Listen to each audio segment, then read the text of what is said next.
My biggest lesson is always run towards adversity. Choose hard.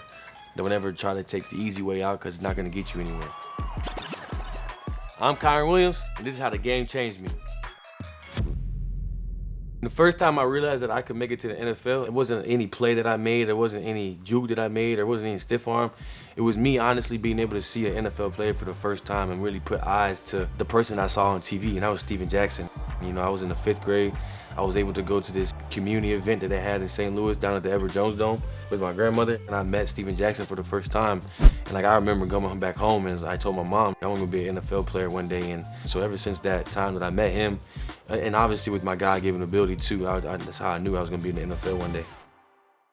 Honestly, the whole draft process, it was tough. I was coming out of college as one of the best backs in the country. I'm thinking I'm going early on, I'm going second day for sure.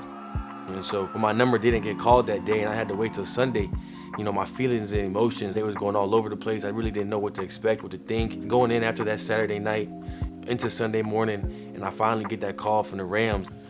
I appreciate you, Coach. I swear to goodness, I'm gonna come in there, I'm gonna do everything, and I promise, y'all gonna get everything from me. I'm gonna change it. I'm gonna change it.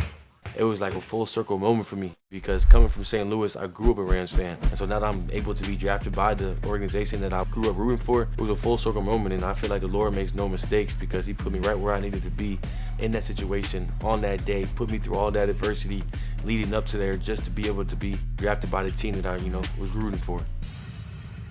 So OTAs, that was probably mid-May, mid-June.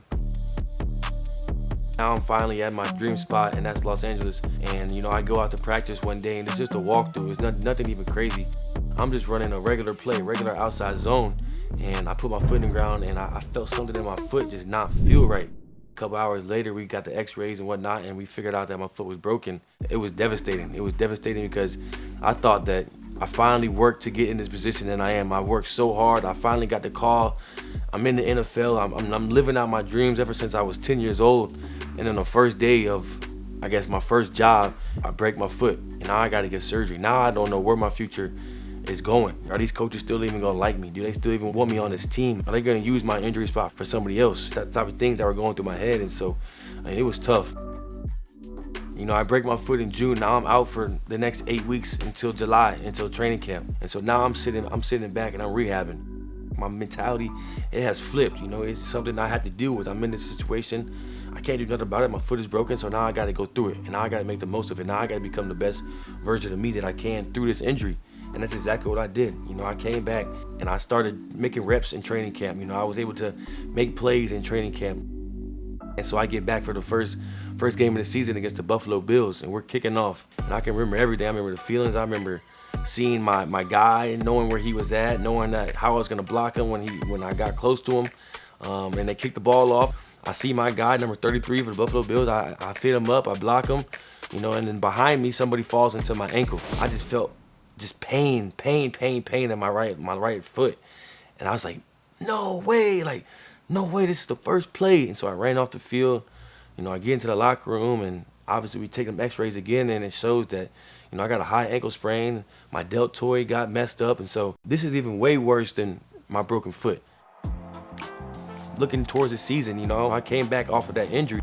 I beat the odds of what I thought was going to happen. They didn't cut me. They didn't do none of that stuff. And so I treated my rookie year as probably the funnest year of the league because to me, there was no stress. To me, I've overcome the two hardest things that, I had to go through in my NFL football career. And so I thought, oh yeah, it's all gravy from now on. I'm going to get through this season.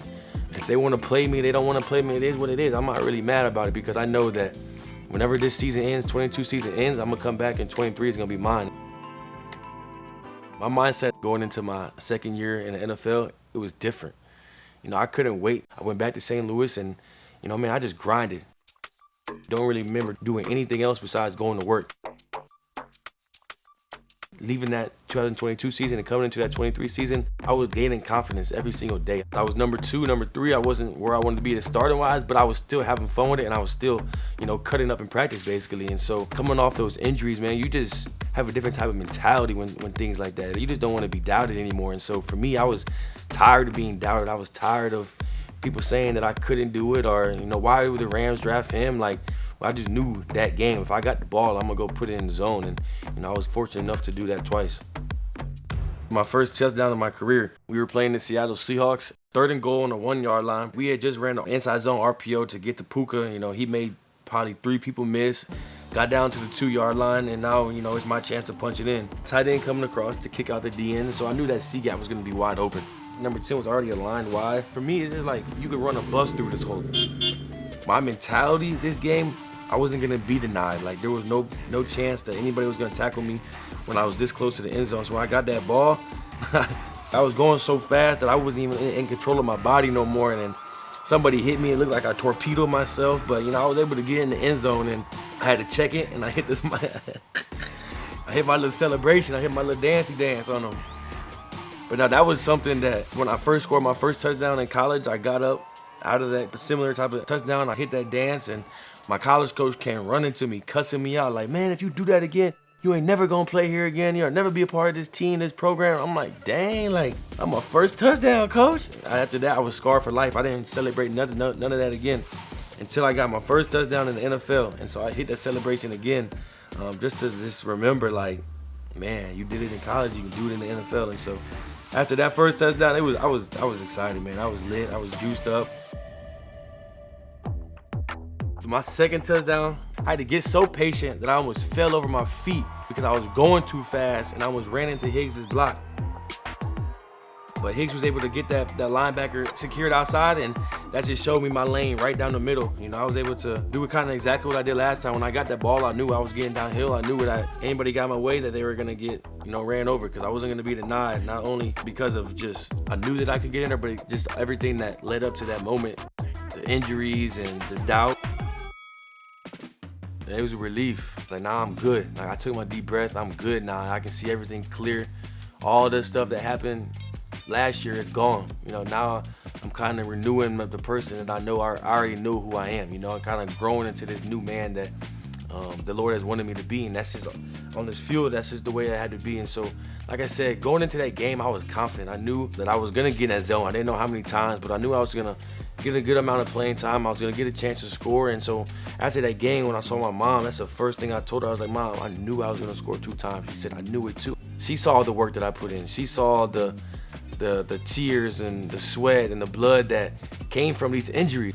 For me to be able to live out that moment and have her with me in my corner when I got out of the game, like, that's what it's all about. The game changed me in so many ways. First, it allowed me to know what adversity was and is, and face it head on and not run away. This game teaches you a whole lot of lessons. And depending on how you make those, how you take those lessons, it depends on how successful you'll be. And it's not just in the game, it's in life as well. And so for me, after I had those 2 injuries earlier in my career, I had to make a choice. Football is really what I wanted. I'm gonna lean in, and I'm gonna go super hard, work super hard during this rehab, so I can come back after the rehab and show everybody what exactly it is that I already know. So the game has taught me a lot. It has matured me emotionally, spiritually, physically, all those things. And it has taught me, I guess my biggest lesson is always run towards adversity. Choose hard. Don't ever try to take the easy way out, because it's not gonna get you anywhere. My biggest superstition growing up, or just, I guess, playing football in high school, was I always had to eat Chipotle before the game. White rice, no beans, double chicken, double corn, some pico, sour cream cheese, and maybe guac, maybe not, depending on how I'm feeling. A TikTok dance. I want to be able to get in that zone and just hit something that's so hard and be like, oh, go on TikTok the next day and see me dancing on it. But nah, it's just, I don't really know. Maybe Jacoby Jones or Chop City. That's a good little celebration, a little silly. But to me, I just want to do something that's funny and people can laugh at. Blue 80, blue side. Blue 80, blue side. Toe side.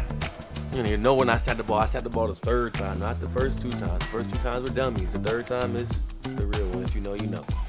I'm Kyren Williams, and this is how the game changed me.